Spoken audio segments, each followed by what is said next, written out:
Doamne, tuturor părinților să ne dai sănătate. Să știi că este tare de tatăl meu, a fost și va fi mereu sufletul meu. Revină!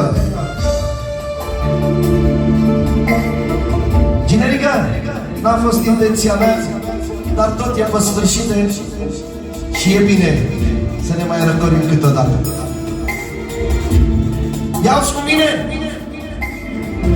Din viața mea tu ai dispărut și niciodată nu am să te uit.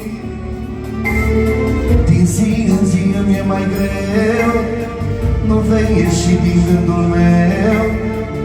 Mai bine acum aș muri și eu. Din viața mea tu ai dispărut,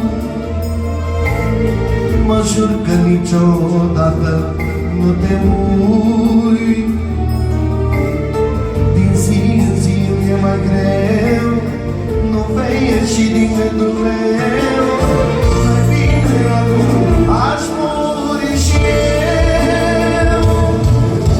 Aș vrea lângă tine să fiu, de nimic să nu știu, că nu mai vreau să trăiesc simt lipsa ta.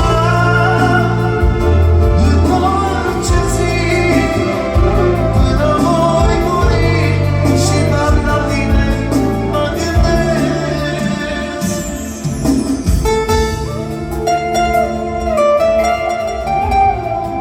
De la Florin în continuare, încă 1 milion pentru tăicuțul lui, pentru tăicuțul lui Generica, Dumnezeu să-l ierte.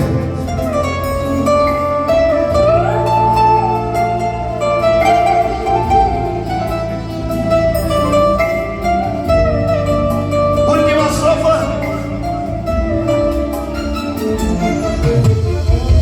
Numai sufletul meu acum știe cât de greu îmi este fără tine. Din zi în zi îmi e mai greu, nu vei ieși din gândul meu. Ticuțul meu, eu te-am iubit mereu. Numai sufletul meu acum știu. Stop la lor ăsta. Asta a fost comanda lui Florin. Să rămână. Mulțumesc.